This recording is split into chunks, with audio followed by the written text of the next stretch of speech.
오늘은 요한복음 21장 15절에서 마지막 절까지 요한복음의 마지막 말씀을 함께 우리가 생각해 보려고 합니다. 15절부터 25절 말씀까지 다 같이 한 목소리로 읽도록 하겠습니다. 저희가 조반 먹은 후에 예수께서 시몬 베드로에게 이르시되 요한의 아들 시몬아 내가 이 사람들보다 나를 더 사랑하느냐 하시니 가로되 주여 그러하오이다. 내가 주를 사랑하는 줄 주께서 아시나이다.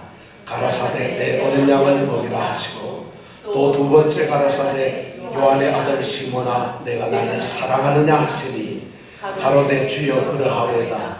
내가 주를 사랑하는 줄 주께서 아시나이다.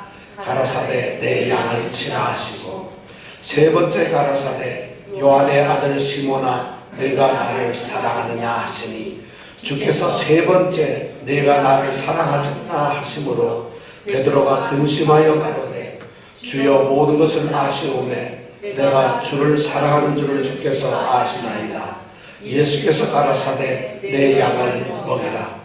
내가 진실로 진실로 내게 이르노니 젊어서는 내가 스스로 띠뛰고 원하는 곳으로 다녔거니와 늙어서는 내 발을 벌리리니 남이 내게 띄우고 원치 아니하는 곳으로 가리라.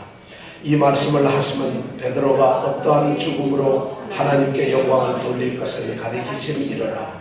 이 말씀을 하시고 베드로에게 이르시되 나를 따르라 하시니 베드로가 돌이켜 예수의 사랑하시는 그 제자가 따르는 것을 보니 그는 만찬석에서 예수의 품에 의지하여 주여 주를 파는 자가 누구오니까 묻던 자이다.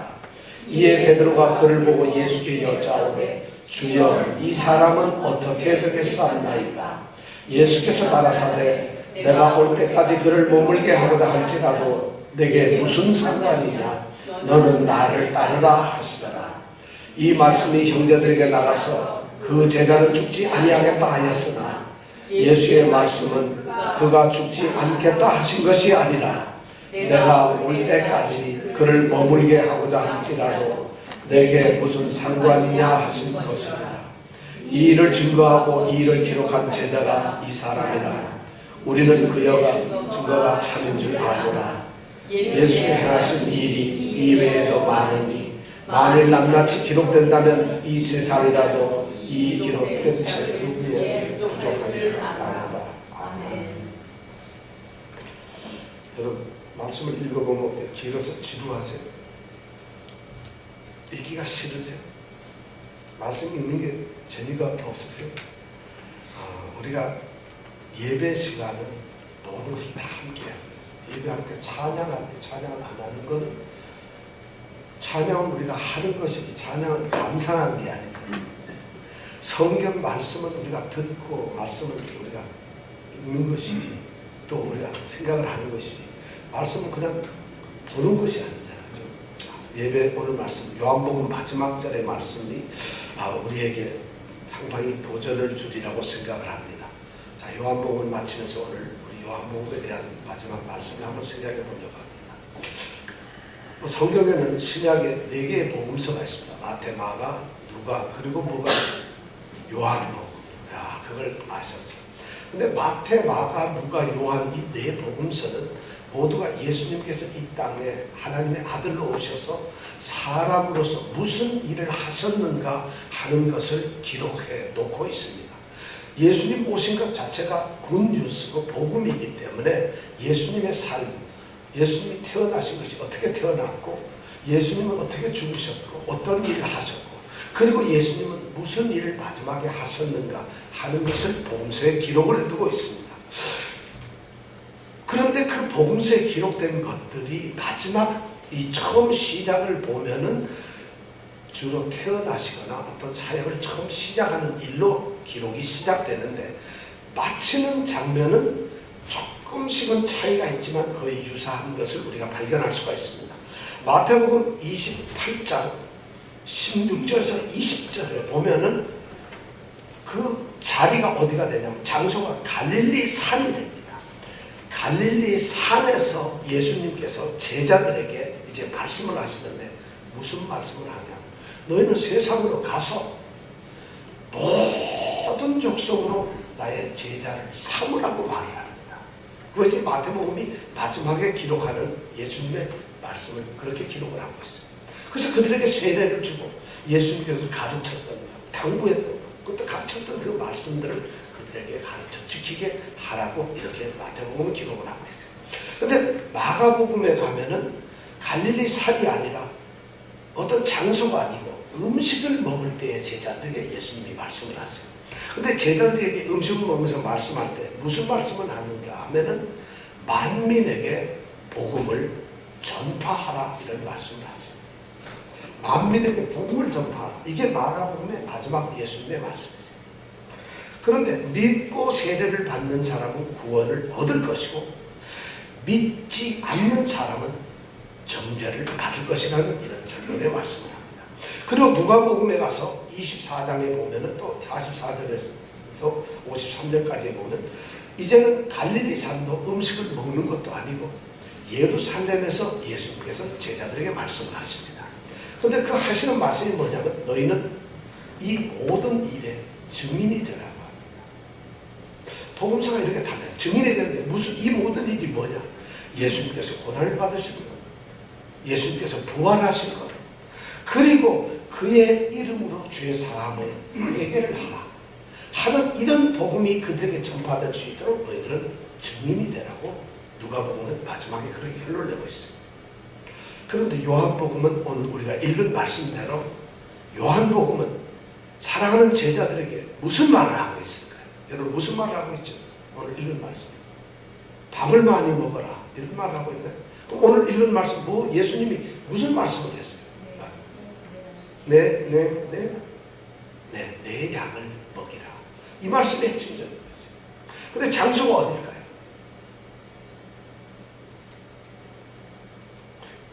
디베랴 바닷가에서. 자, 그럼 마태는 갈릴리 산에서, 마가는 음식을 먹을 때, 또 누가는 어디요? 예루살렘에서. 그리고 요한은 디베랴 바다에서. 예수님이 마지막을 각자 이렇게 다녔는가? 그건 아니고 제자들이 예수님의 마지막 사역에 자기가 보았던 그 강점, 자기가 느꼈던 그 순간을 각각 그렇게 기록을 해뒀어요. 예수님이 그러니까 마지막에는 꼭 어떤 당부의 말씀을 했다는 것이죠. 그게 뭐냐? 증인이 되고 양을 치라는 말씀이었다. 자, 그러면 요한복음의 이 마지막 내 양을 치라는 말씀을 통해서 예수님은 특별히 이 베드로라고 하는 자기 제자를 통해서 이런 말씀을 들려주고 있어요.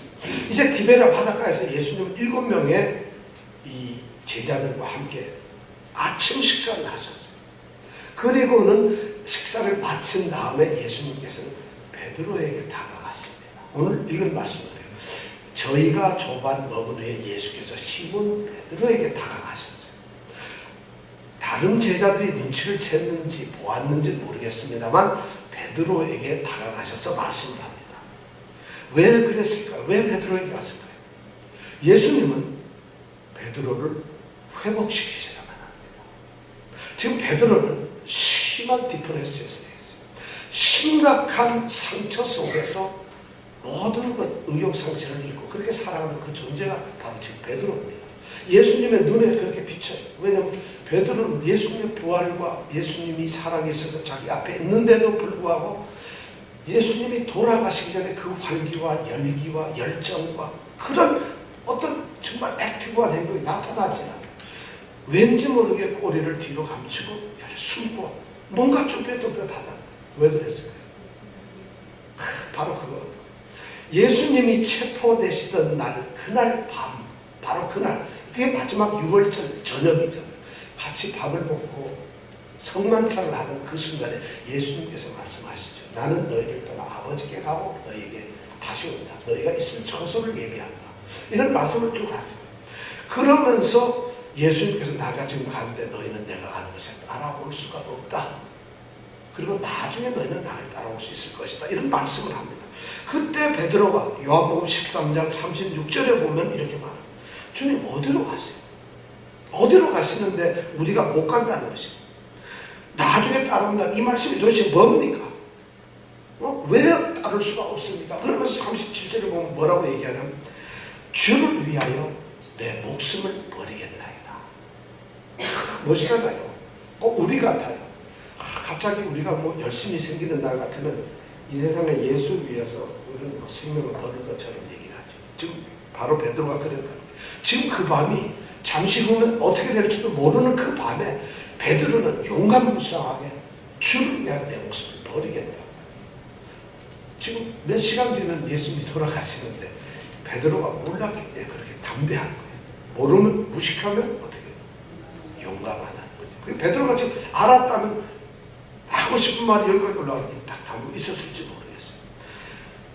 마가복음 14장에 보면 똑같은 말을 베드로는 이렇게 합니다. 다 버릴지라도 나는 주를 버리지 않겠습니다.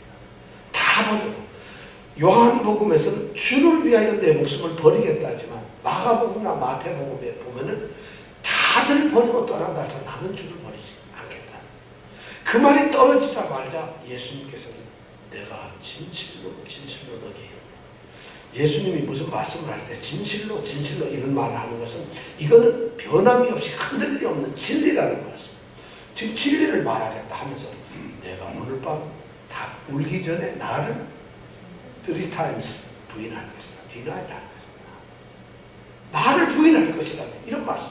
바로 그렇게 장담을 하고 그리고 몇 시간 뒤 많은 시간도 아니고 바로 그 밤 몇 시간 뒤 이 베드로는 대제사장의 집들 안에서 문지기 한 여종 앞에서 숯불을 쬐면서 예수를 3번 부인합니다. 그것이 베드로였어요. 그리고 예수님의 죽음의 현장, 십자가 현장을 그는 두려워서 쫓아가지 못하고 도망을 가버리고 어디에 숨었는지 모르고 피해버리고 말았어요. 예수를 위해서 주를 위해서 목숨을 버리겠다. 다른 사람들은 다 버릴지라도 나는 주를 버리지 않겠다는 그는 부인하고 떠나버린 거예요. 베드로의 체면이 어떻게 됐어요? 12명 제자 중에서 그래도 자기가 대표였어요. 그리고 그 사람은 뭔지 모르게 자신은 예수를 위해서 뭔가 할 수 있을 거라고 생각을 했는데 그가 느끼던 좌절감, 상처, 그리고 동료들에 대한 그 수치, 부끄러움, 그리고 그것이 생각이 없어요. 예수를 따랐던 예수의 사람들한테 동네 소문 다 났더라. 너 베드로 너 소문 다 났어. 너 어떤 사람인지 알아? 이럴 때면 베드로의 이 믿음과 그의 어떤 충성이 바닥을 치고 가는 거예요. 그는 더 이상 제자로서 예수님을 따라다니는 사람으로서 더 이상 자존감을 가질 수 없는 처참한 위치에 빠져져 있습니다. 그런 베드로에게 21장은 예수님이 찾아오셨다고 되어 있어요. 예수님이 찾아오셨는데 아주 중요한 2가지 어떤 굉장히 모티브를 제공하고 있어요. 첫 번째 찾아오신 장소가 갈릴리 해변이에요. 새벽, 미명, 해가 이제 막 뜨기 직전에 그 갈릴리 해변에 예수님이 찾아오셨어요. 밤새 고기를 잡지 못한 그 제자들을 보시면서 예수님은 똑같이 지금 베드로를 누가복음 5장 1절에서 11절까지 베드로를 처음 사람 낚는 어부로 만들기 위해서 그를 부르셨던 동일한 그 갈릴리 바다에 예수님은 나타나셨어요. 동일한 상황을 재현하시는 겁니다. 그리고 예수님은 거기에서 멈추는 것이 아니라 더 놀라웠게도 그 해변가에서 숯불을 피워놓고 계세요. 숯불을 피워. 베드로가 아마 그 숯불 해변가에서 숯불을 보는 순간 어떻게 되겠어요? 우리말로 돌아버릴 거예요. 자신이 얼마나 찔리겠어요. 우리가 그렇잖아요. 우리는 사실 이런 찔림이 없잖아요. 날마다 우리가 가는 곳이 전부 숯불을 피워놓은 데라서 뭐 꿀릴 게 하나도 없어요. 여기도 숯불 저기도 숯불이니까 우리는 아주 늠름해지는데 지금 베드로는 숯불 알러지가 생겨요. 그죠? 숯불을 보면 얼마나 두렵겠어요. 그런데 예수님은 바로 숯불을 피워놓고서 거기서 베드로를 기다리고 있어요. 베드로의 부인했던 사실을 아주 적나라하게 깨닫게 하세요. 자신이 저질렀던 그 과거에서 지금 자신의 현재 모습이 어디인가, 자신의 위치가 어딘가를 예수님은 그 베드로가 알기를 원하십니다. 치유나 회복은 바로 그런 사실을 과거를 인정하고 아는 데서부터 치유가 됩니다. 그렇지만 용서가 되지 않아요. 용서는 자신의 잘못을 감추어둔 때 서로가 준차로 용서하마, 용서받았다 되는 것이 아닙니다. 자신의 모든 것이 드러날 때, 자, 이렇게 자신의 모습을 철저하게 드러내놓도록 주님께서는 모든 시츄에이션을 만드셨어요. 그리고 나서는 예수님께서는 이 아침에 식사를 다 하고 난 다음에 한마디 말씀 안 하시던 예수님이 베드로에게 다가가서 말씀을 하신 게 오늘 15절부터 말씀이에요. 여기서 말씀하시는 핵심이 아주 중요한 것을 얘기를 하고 계세요. 첫 번째가 뭐냐면 예수님은 베드로를 부르시는데 요한의 아들 시몬아 이렇게 부르세요.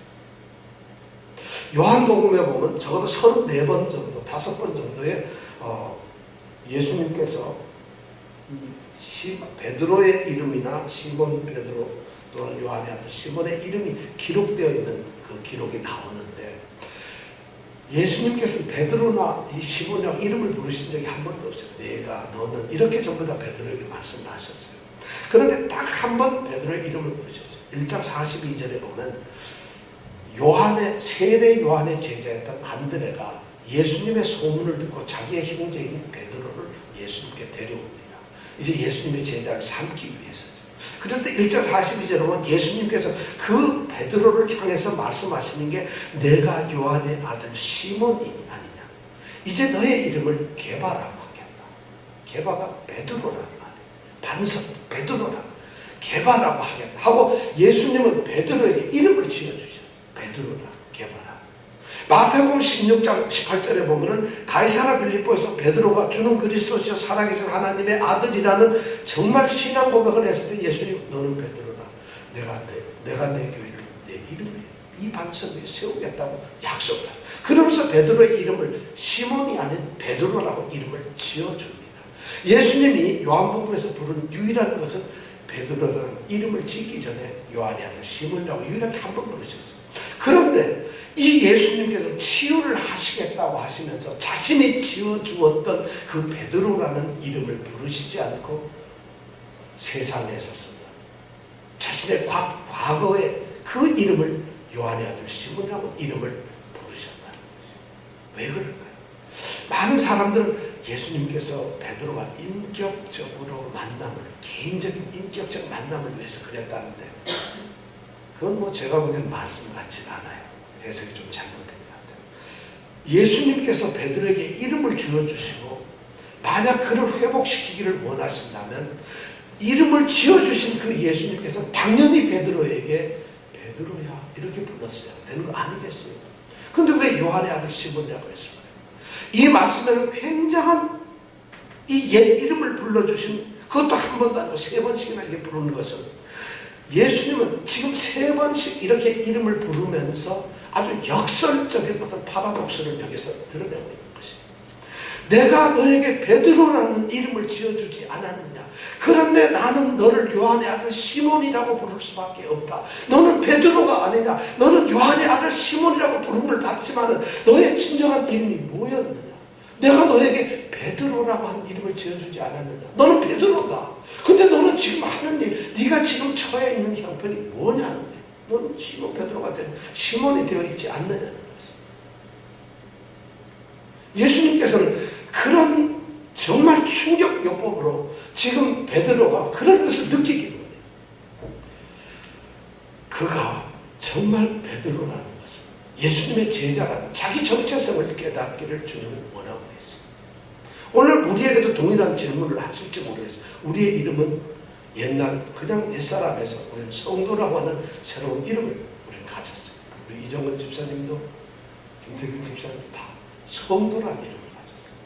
그런데 예수님께서 우리를 볼 때 사랑하는 내 아들아, 딸아 이렇게 부르시지 않고 저를 부를 때 어이 미스터 킴 이렇게 부르시면 제가 당황 묻혀가고요. 예수님이 나를 볼 때 어이 아들아 이렇게 부르면 네 하고 갈 텐데 어이 미스터 킴 이렇게 부르면 어떻게 되겠어요? 제가 갑자기 당황해요. 예수님 뭘 잘못 드셨거나 내가 뭘 좀 잘못했나? 이렇게 되지 않겠어요? 지금 베드로에게는 그런 충격이 맞아요. 요한의 아들 시몬아. 옛날 이름을 부르셨다는 거죠. 지금 예수님께서 첫 번째 요한의 아들 시몬이라고 부르셨던 이 이유가 뭐였냐면 네가 지금 어디에서 너는 지금 도대체 누구냐? 너는 지금 도대체 어떤 사람이냐 하는 것을 예수님께서 깨우쳐주고 함으로써 이 베드로가 지금 뭔가 도전을 받고 그가 자신의 현재의 위치를 깨닫고 예수님께 돌아오고 회복되기를 원하는 것입니다. 그리고 두 번째로 얘기하시는 말씀이 예수님은 내가 나를 사랑하느냐요. 요한의 아들 시몬아 부르시고 내가 나를 사랑하느냐. 여러분 뭐라고 대답하시겠어요? 사랑하겠습니다. 아니면 사랑합니다. 뭐 우리는 이렇게 대답할 거예요. 근데 지금 예수님께서 내가 나를 사랑하느냐를 3번이나 말씀하셨어요. 아마 베드로의 3번 부인에 대해서 똑같이 3번 사랑을 확인하심으로 말미암아 그를 완전하게 회복시키시기 위한 예수님의 아마 의도가 들어갔을 거예요. 그런데 똑같은 질문을 하시는데 첫 번째 질문이 우리에게 이렇게 나옵니다. 요한의 아들 시몬아, 내가 이 사람들보다 나를 더 사랑하느냐? 이렇게 묻고 있어요. 첫 번째 15절의 말씀이 그렇게 되어 있죠. 시몬 베드로에게 이르시되 요한의 아들 시몬아, 내가 이 사람들보다 나를 더 사랑하느냐? 이게 무슨 말일까요? 이 사람들보다 나를 더 사랑하느냐?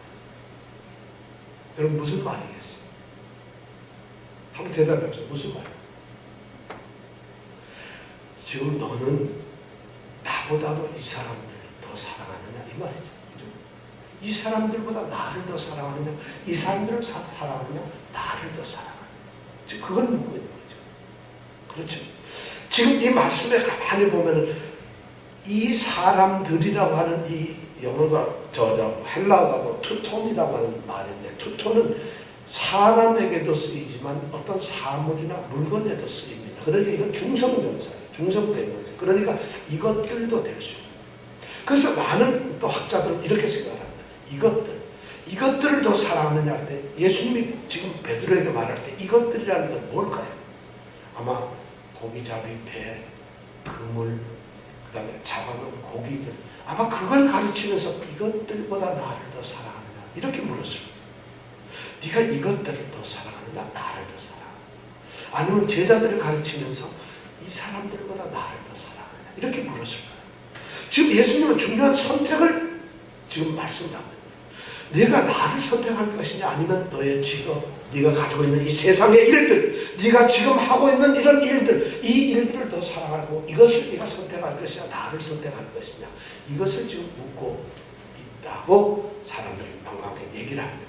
근데 제가 보기엔 그건 그런 것 같지가 않고 그건 이야기는 아주 그럴듯하게 들리는데 그런 것은 아니고 예수님께서 지금 하시는 말씀은 그런 의미가 아니라 이 사람들보다 나를 더 사랑하느냐 이 말씀은 이 사람들이 나를 사랑하는 것보다 내가 더 나를 사랑하느냐. 예수님께서는 지금 베드로가 분명하게 자신을 사랑한다는 것을 알고 베드로의 그 사랑의 중심을 알고 있어요. 그러니까 예수님은 지금 굉장히 비교적으로 말씀해요. 이 사람들도 나를 사랑하고 있지만 이 사람들이 나를 사랑하는 것보다도 내가 나를 더 사랑해. 네가 정말 나를 더 사랑해. 이 사람들보다 더 뛰어난, 더 뜨거운, 더 열정적인, 그리고 더 간절한, 더 헌신적인 사랑을 네가 그렇게 나를 더 사랑하느냐. 이걸 지금 묻고 계십니다. 왜냐? 예수님께서 지금 첫 번째 질문 그렇게 베드로에게 첫 번째 그런 질문. 예수님이 지금 질문을 하시는 것은 바로 비교적 사랑을 얘기해요. 비교되는 사랑. 어느 누구보다도 너는 나를 이 세상에서 가장 사랑하는 사람이 되겠다는 겁니다. 상처받은 사람에게 꼭 필요한 첫 번째 질문이 될 거죠.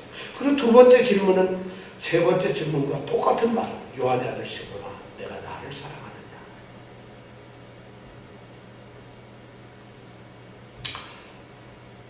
여기서 마찬가지로 지금 잘합니다. 여기서는 지금 요한의 아들 시몬아, 내가 나를 사랑하느냐. 여기서는 내가 강조되어 있어요.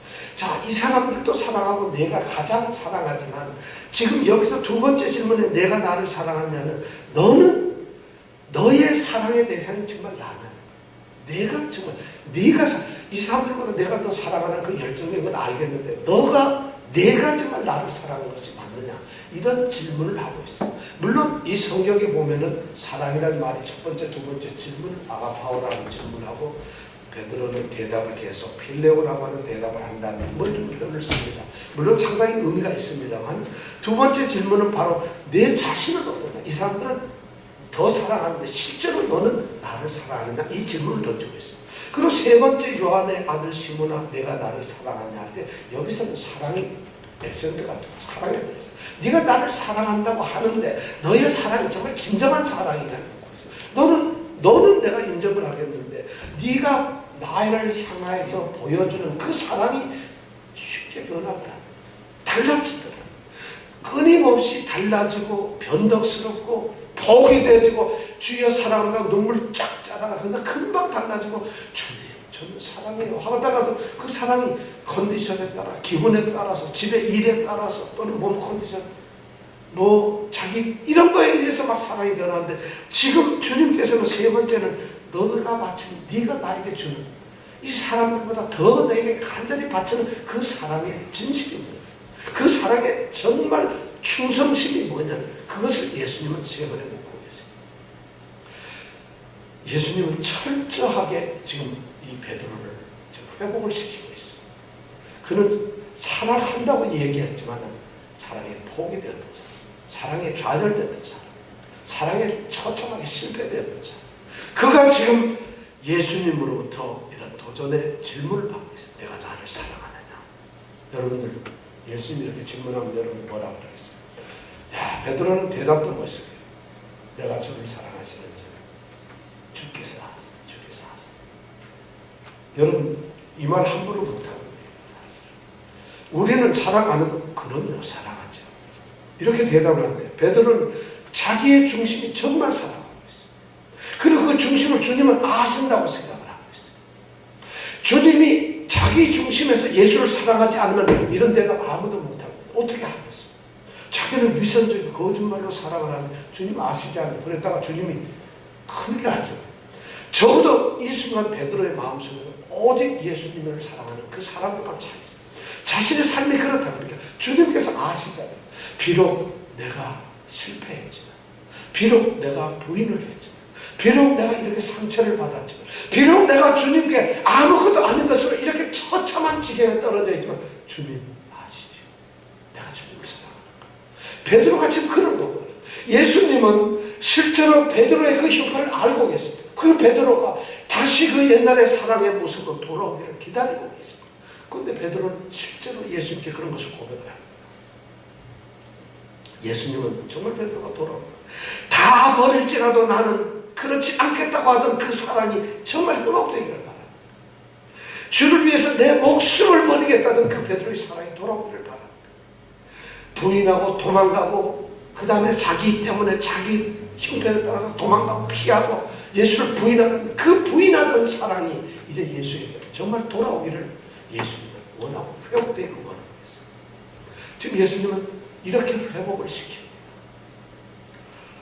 이렇게 회복된 베드로를 예수님께서는 그 회복으로 끝내시는 것이 아니라 오늘 사명을 주십니다. 위명령이라는 어떤 임무를 이제 위탁하시는 명령을 오늘 하고 있습니다. 바로 베드로를 처음 부르던 그 디베랴 바닷가에서 그 자리에 바로 나타났던 예수님께서는 153마리의 그 엄청난 큰 물고기를 잡게 하시는 그런 놀라운 기적을 행하심으로써 그 기적의 현장이 첫 번째 경우와 똑같게 그 연상을 시키면서 예수님은 사명을 주고 계세요. 예수님은 다시 떡과 고기를 숯불에 구워서 따뜻하게 아침을 준비하시고 배고프고 지친 그 사랑하는 제자에게 공급을 하시고 사랑을 쏟으시면서 사명을 주고 계십니다. 그리고 예수님께서는 숯불 옆에서 3번 부인하던 그 베드로를 다시 숯불가로 부르셔가지고 그래서 이번에 3번의 질문을 통해서 그의 괴로움과 상처를 씻어버리시고 그리고 베드로가 그 마음 깊은 곳에 있었던 주님을 향한 그 사랑을 다시 깨워주시고 이것이 바로 그렇게 하신 예수님께서는 이제 드디어 이 베드로를 자신이 이 땅에 남겨두고 가는 자신의 일을 담당할 사역자로서 그를 세우시고 부르십니다. 내 어린 양을 먹이라. 내 양을 치라. 내 양을 먹이라. 이런 3번의 말씀으로 이야기합니다. 예수님의 진정한 관심, 베드로에 대한 관심은 오직 하나였어요. 단지 그가 회복되고 그가 상처를 치유받고 그가 기쁨을 얻는 그것이 아니라 예수님은 그가 회복되어서 그가 사명을 감당하기를 원하셨다. 예수님의 가장 관심은 바로 그것이에요.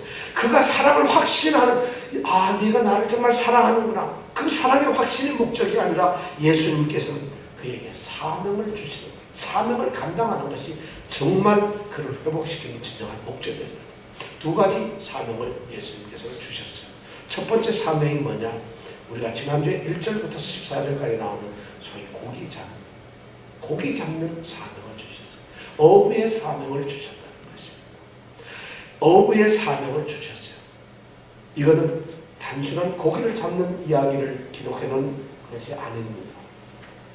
1절부터 14절까지 그렇게 153마리 엄청난 고기를 잡은 이 이야기는 너희들이 고기를 잡거나 세상 일을 하거나 무슨 일을 할 때 그렇게 포기하지 마라. 중간에 이거 틀렸구나 이렇게 좌절하지 말고 좀 더 노력하고 열심히 더 끈기 있게 해서 한 번 더 시도해봐.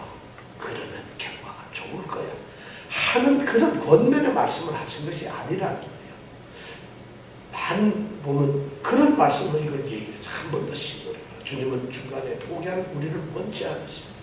주님은 끝까지 충성하고 끝까지 도전하는 그 사람을 사랑하십니다. 주님은 그 얘기를 하기 위해서 1절부터 14절에 이 말씀 한 번 더 네가 오른편에 오른편을 던져라 하신 것이 아니에요. 바로 주님께서 이 고기잡이를 하신 것은 너는 세상에 나가서 증인이 되어서 고기 잡는 것처럼 사람을 이제 고기를 잡는 어부처럼 사람을 낚는 그런 어부가 되라고 말씀을 하셨어요. 이것이 첫 번째 주어지는 사명입니다. 예수님께서는 자신의 영인 소위 성령, 자기 자신의 영인 그 성령이 너에게 임하게 되면 너희가 증인이 될 것이고 그 증인은 이 세상에 나가서 바로 고기를 잡는 수많은 제자를 만들어내는 그런 어부의 일을 하게 될 것입니다. 사실 이 일은 너무 단순한 거죠. 그 일을 어떻게 할 수 있느냐 그 사람. 주님께서는 엄청난 도전을 주셨어요.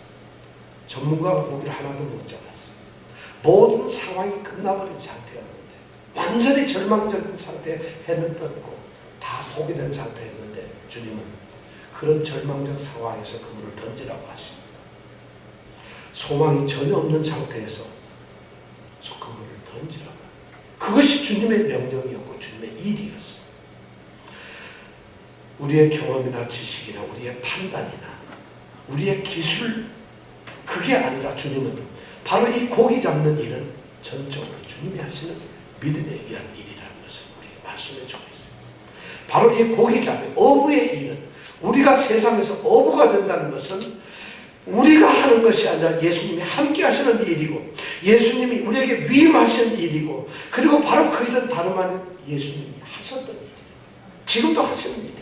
그 일은 바로 예수님을 믿음으로 예수님과 함께 하는 일이라는 것을 우리에게 말씀해 주고 있어요. 이것이 우리에게 주어진 첫 번째 사명이었어요.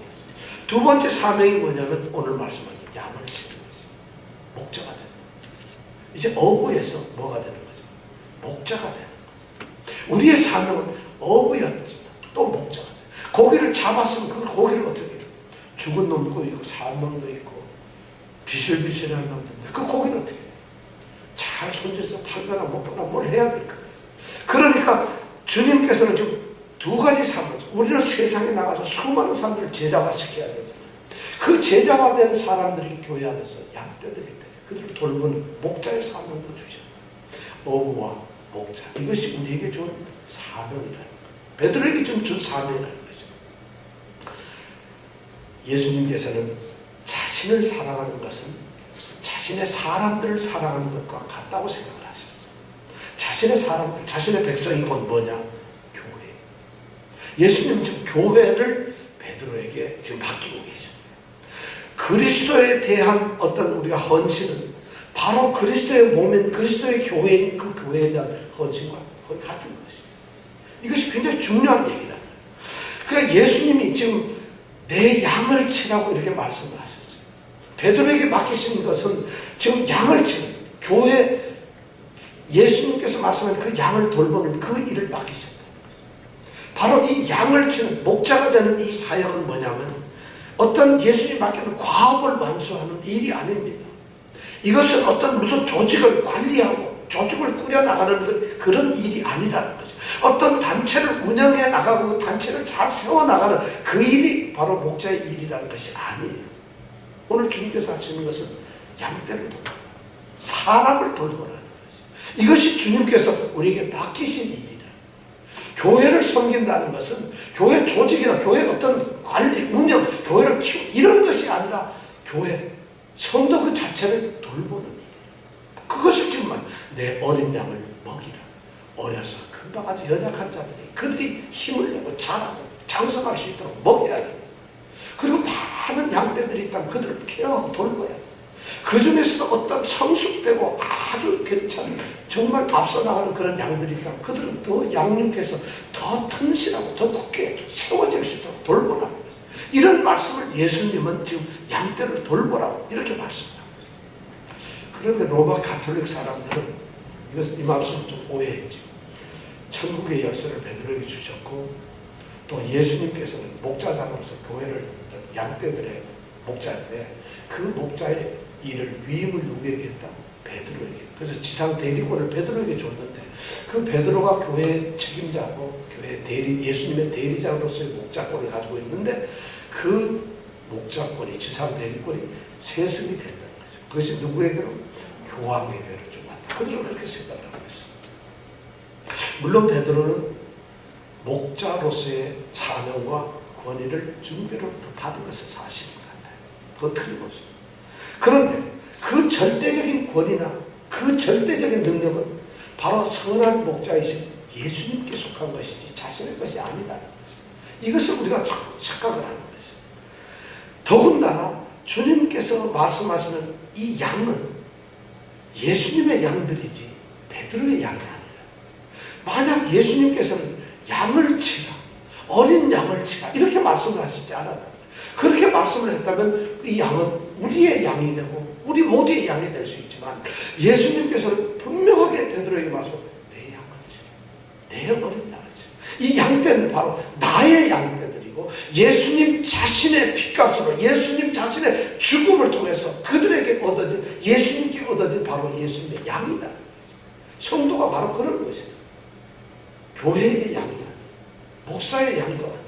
어느 단체의 양이 아니라 바로 예수님의 양이라는, 바로 그 양, 예수님의 양을 치라고 위임을 받았다는 거죠. 또한 가만히 오늘 말씀을 읽어보면은 베드로는 목자로 임명을 받은 것이 아닙니다. 그렇지 않으면, 만약 그렇다면 내가 나를 사랑하느냐? 나의 양떼의 목자가 되어라. 이랬을 거예요. 그런데 예수님께서는 목자가 되라는 말씀을 안 하셨어요. 어떤 직위를 주는 것이 아니에요. 어떤 지위를 보장했던 것이 아니라 어떤 역할, 기능을 주신 거예요. 내가 목자라는 그런 지위를 주는 것이 아니라 양떼를 보호하고 돌보고 양떼를 지켜야 하는 그 일을 주시는 거예요.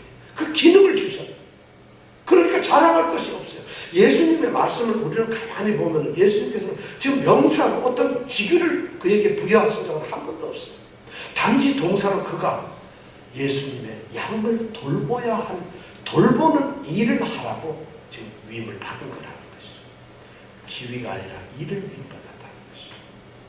내 양을 먹이라, 내 어린 양을 먹이라, 이런 말씀을 받았죠. 이것이 바로 예수님께서 주신 두 번째 사명, 어부가 되는 일, 그리고 양을 치는, 고기를 잡는 일과 양을 치는 일은 바로 우리에게 주신 주님의 마지막, 요한이 말하는 주님의 위임이고 사명입니다.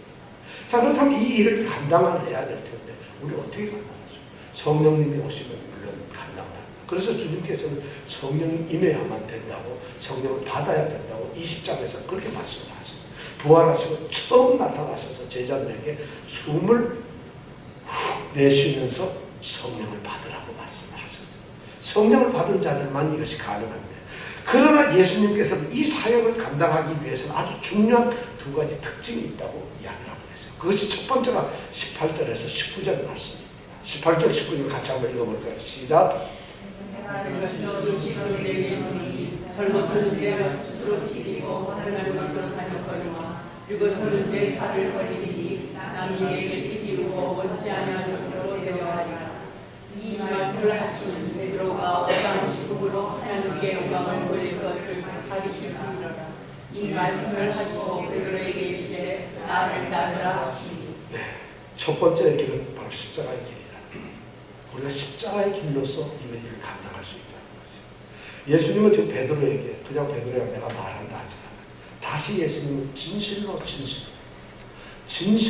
이거는 하나님의 신적인 권위를 가지고 하시는 말씀이에요. 그러면서 예수님께 하시는 말씀이 예수님이 내가 사랑하느냐 사랑을 확인하시고 그에게 사명을 주시면서 사랑과 사명을 가지고 이 일을 하기 위해서 너는 순교해야 되는 것이야. 너는 죽어야 되는 거야. 너는 십자가의 길을 가야 되는 거야. 젊어서는 내가 스스로 뛰고 내가 원하는 대로 쫓아다녔지만은 이제 너는 늙어서는 내 팔을 벌리게 되는 것이다. 팔을 벌린다는 건 뭐예요? 그럼 팔을 모으는 건 뭐예요? 그건 모르겠어요. 근데 팔을 벌리는 건 십자가에 죽는다는 거죠. 그리고 남이 내게 뛰고 원치 않은 것은 너를 이끌어 데려간다. 이건 그냥 순교의 현장으로 가는 거죠. 자기가 원치 않은. 예수님은 지금 베드로에게 사명을 주시고 나서는 그 사명의 길을 담당하는 것이 바로 죽음이에요. 죽음이고 성경이고 십자가의 길이라는 것을 지금 예수님 말씀하고 있어요. 왜 그런 말씀을 하세요? 선한 목자였던 자신의 양떼를 위해서 선한 목자였던 예수님께서는 양들의 목숨을 위하여 자기의 목숨을 버렸던 거예요. 바로 그런 똑같은 일을 자신의 양떼를 위해서 자신의 목숨을 버렸다면 자신의 양떼를 돌봐야 되고 먹이고 쳐야 될 그 양을 치는 사명을 받은 사람은 자신과 같이 그런 길을 가야 된다는 거죠. 그것이 바로 예수님께서 말씀하시는 자세고 말씀입니다. 그래서 베드로는 그러면서 예수님은 더 놀랍게도 자신의 죽음이 영광을 받으시는 일이라고 하셨던 것처럼 베드로가 그렇게 됐을 때 바로 그것이 하나님의 영광을 돌리는 일이라. 죽음 자체가 순교, 십자가의 죽음, 그 순교 자체가 십자가의 길을 가는 것이 하나님께 영광을 돌립니다. 그 양떼를 치는 것이 아니라 양떼를 침으로써 그 일을 감당하는 그 십자가의 길을 가서 죽을 때 그게 하나님의 영광이라는 거죠. 무서운 얘기라. 예수님 바로 그러니까 우리가 이 사명을 받는 저는 부름을 받았어요. 저는 쓰임 받는데 개뿔 무슨 쓰임을 어떻게 받는다고 쉽게 쓰임을 함부로 얘기하는 문제는 아니라는 거예요. 심각하다. 바로 죽는 것이 영광, 주님과 똑같은 영광이라는 거죠. 그 말씀을 하시고 나서 예수님은 나를 따르라. 자, 이 따르라. 예수님을 따른다는 게 뭐예요? 예수님이 가신 길을 간다는 것이죠. 예수님이 가신 길이 무슨 길이었어요? 십자가의 길이었어요. 그러니까 십자가의 길을 오라는 것이죠. 고기를 잡는 일, 목자로서 양떼를 키우고 양떼를 먹이고 이런 것을 다시 말해 교회를 섬기고 제자를 삼고 복음을 전하고 이렇게 이 땅에서 증인의 삶을 사는 것은 순교자의 길이고 십자가의 길이다. 그 길을 따라오라고 예수님은 바로 얘기를 하는 것입니다. 바로 사명의 길은 십자가의 길을 가는 그런 마음으로 그런 것이라는 것이죠. 이것이 첫 번째 특징. 두 번째는 뭐냐? 20절에서 22절 말씀을 통해서 이 교회의 사역, 양떼를 치는 사람은 어떤 일이냐면 동행의 길이라는 것을 우리에게 말씀해 주고 있어요. 이제 십자가 순교에 대한 예고를 하셨던 주님, 그 말씀을 들었던 베드로가 갑자기 요한을 바라보고 예수님께서 살아가시던 제자 그 요한을 바라보면서 이 사람은 어떻게 되겠어요? 오늘 말씀이 그거예요. 자, 20절을 한번 같이 읽어볼까요? 20절에 시작. 베드로가 예수의 사랑하는 그 제자가 나는 것을 보니 그를 만찬 속에서 예수의 품에 의지하여 주여 주를 부탁하는 자가 보이니까 묻는 자라. 26절에 이에 베드로가 그를 보고 예수께 여짜오되 주여 이 사람은 어떻게 되겠사냐. 갑자기 베드로는 요한에게 관심을 갖게. 이것이 사실 사역자들, 우리 사명자들의 가장 심각한 거죠. 예수를 따르고 예수님의 길을 간다. 예수님을 섬기는 증인의 삶을 사는 사람들에게 가장 위험한, 교회 안에서의 위험은 뭐냐? 비교라는 거죠. 남의 관심. 심각한 거죠. 주님께서 지금 베드로들을 따라오는데 이 사람은요 하고 물을 이유가 없잖아요. 그러니까 예수님께서도 대답을 22절에 보면 말씀하죠. 내게 무슨 상관이 있냐? 너는 쓸데없는데 신경 써. 그게 너하고 무슨 상관? 이 사람은 십자가에 내가 죽이든지 살리든지 그게 너하고 무슨 상관이냐? 너는 나를 따르라.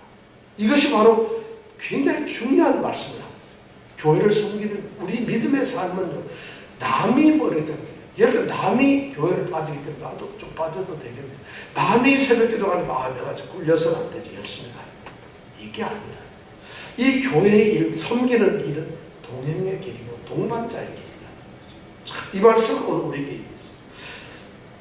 어쩌면 이런 거예요. 우리의 믿음, 우리가 섬기는 것, 우리가 사역을 받는 것은 주님과 나와의 일입니다. 그거 관계의 일입니다. 그 사역의 초점은 주님이시지 이웃이 아닙니다. 동료가 아닙니다. 동료는 함께 일하는 동반자이지 이 사역의 초점은 바로 주님이시죠.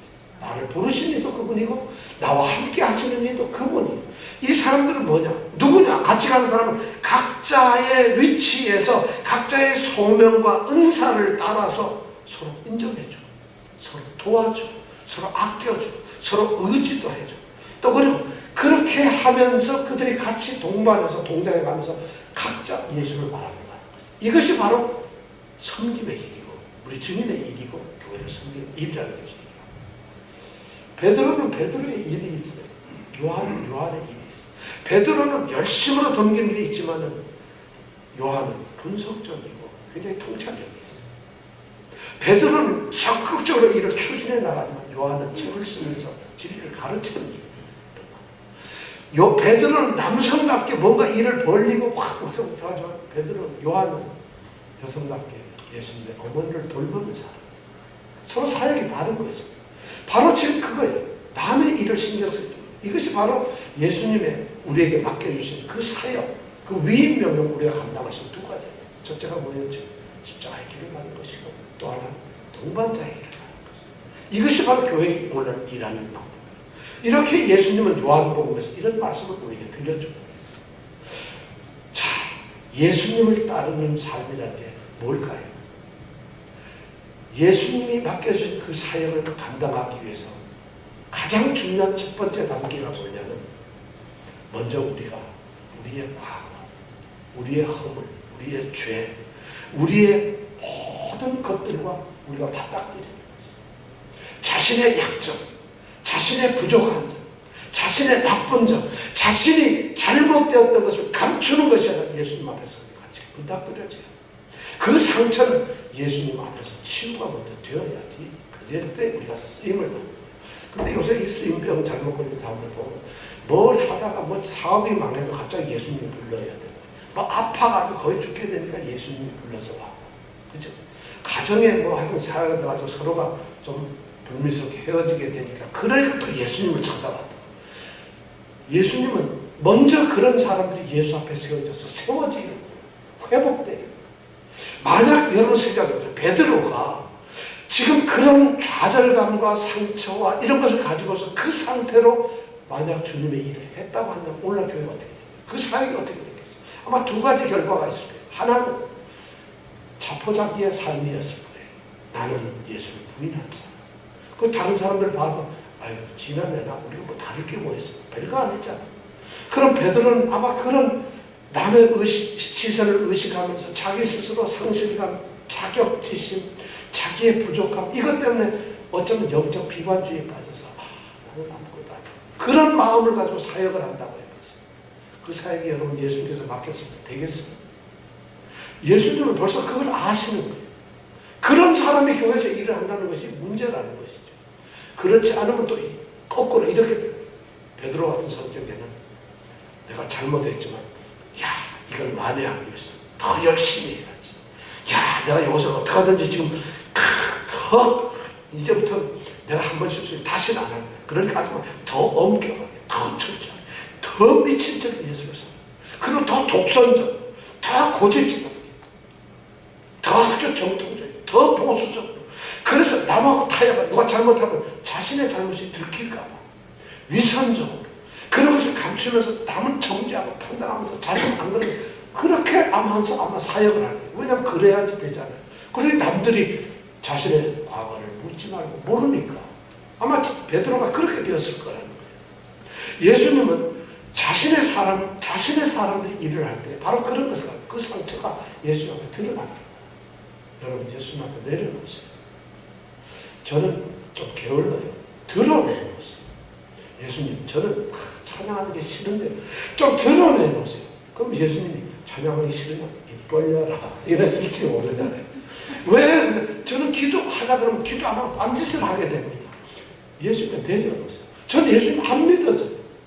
베드로가 지금 저는 예수님이 이 장면 너무 예수님은 숯불을 피워두시고 갈릴리 그 해변가에 그대로 나타났어요. 똑같은 장면에서 야 거기에 앉고 그러죠. 예수님은 그걸 원하셨던 거예요. 그런 사람 그렇게 치유가 돼요. 사역이라는 게 뭐냐면요, 하나님의 은혜로 말미암아 용서를 받았을 때 우리의 상처나 우리의 짐이나 우리의 잘못된 것이 다 해결될 때 그때 감당하는 것이 바로 사역입니다. 사역은 나의 상처를 짊어지고 가서 하는 것이 아닙니다. 내 짐을 끙끙거려 나의 의지, 나의 무엇을 가져가는 것이 아니라 그 나의 잘못된 과거들 모든 것이 다 용서함을 받아서 그 짐들이 다 없어졌을 때 그때 생기는 건 그 기쁨이 넘치지 않을 때 그때 하는 것이 주님은 그때 일을 시킵니다. 예수님께 치료받고 회복된 사람만 사역을 할 수 있습니다. 사역자는 누구냐? 바로 그런 사람. 근데 교회의 가장 심각한 문제, 사실 기독교의 가장 심각한 문제가 사역자들이 상처받은 사람들이 왜 그래 많은지. 너무 상처받은 사람, 뭔가 뒤틀려 있고 보여 있는 사람, 돈에 칸이 맺혀 있는 사람, 권력과 명예와 여기에 미쳐 있는 사람, 세상의 즐거움 이런 것 때문에 한 번도 평생 누려보지 못한 사람들이 사역자로 올라가요. 거기에만 넘어졌어요. 그런 것이 치유가 돼요. 그런 것이 먼저 해결이 되어야 돼요. 예수님께서 바로 자신의 정체성을 분명하게 깨닫고 예수님과의 그 사랑의 관계가 다시 회복될 때 그때 사명을 주셨습니다. 그때야 비로소 예수님은 위임을 하셨고 그 위임을 감당할 수 있다고 인정을 하셨습니다. 그 사명이 바로 고기를 잡는 것이었고 양떼를 먹이는 것이었습니다. 제자들을 삼아야 합니다. 그리고 그 제자들을 우리가 돌보아야 합니다. 전도가 끝이 아니라 전도하고 온 예수의 사람을 우리가 돌보는 일입니다. 예수님을 사랑한다는 것은 예수님의 신부인 교회를 사랑하는 것입니다. 예수님은 이 대상에 혼자 오시지 않고 결혼을 하고 오셨어요. 누구를 데리고 오셨어요? 신부를 데리고 왔어요. 그 신부가 누구예요? 교회예요. 에베소서 5장에 보면 예수님은 피로 값주고 사신 교회가 바로 자신의 사랑하는 신부라고 말씀합니다. 예수님은 이 땅에 신부가 가지고 그 신부를 사랑해야 된다는 것이죠. 그렇기 때문에 예수님은 교회가 찢어지고 상처가 나고 더러워지고 부실하고 병에 걸리고 흔들리고 교회가 엉망이고 교회가 뒤틀리고 교회가 막 그냥 찌그러지고 그렇게 돼도 예수님은 그 교회에 대한 사랑을 결코 버리지 않습니다. 예수님은 그 교회를 사랑할 수밖에 없습니다. 왜냐하면 그것이 자신의 사랑하는 신부이기 때문에. 그런데 그런 교회를 우리로 하여금 똑같이 사랑하는 먹이라는 말은 바로 그런 사랑을 쏟으라는 거예요. 교회의 사랑을 하는 거예요. 교회가 찢어졌다고, 교회가 흔들다고, 교회가 흔들어진다, 교회가 상처가 난다. 오늘 교회를 사랑하는 거예요. 어쩌면 주님이 말씀하는 교회가 아닐지도 모릅니다. 그러나 주님은 주님의 교회를 사랑하십니다. 아무리 교회에 어떤 일이 있다더라도 주님은 자신의 교회를 향한 자신의 사랑을 결코 회수하지 않습니다. 더 사랑을 하십니다. 더 그분의 사랑을 쏟고 있습니다. 바로 그리고는 우리에게 그 교회를 먹이라고, 그 양떼들을 먹이라고. 이것이 주님께서 우리에게 맡긴 일이에요. 그 돌봄은 절대적으로 희생을 필요로 합니다. 베드로는 십자가에 달려 죽는 그런 희생을 요구하고 있습니다. 오늘 우리에게도 동등하게 우리가 우리의 사명을 감당할 때는 똑같이 예수님을 지극히 사랑하는 그 사랑과 희생을 우리에게 요구하고 있습니다. 아무런 대가도 치르지 않는 사랑, 어떠한 아픔도 느끼지 않는 사랑, 그것은 사랑이 아니라 감사입니다. 그것은 사랑이 아니라 위선입니다. 그것은 사랑이 아니라 그냥 보여주는 것이 아픔이 없습니다.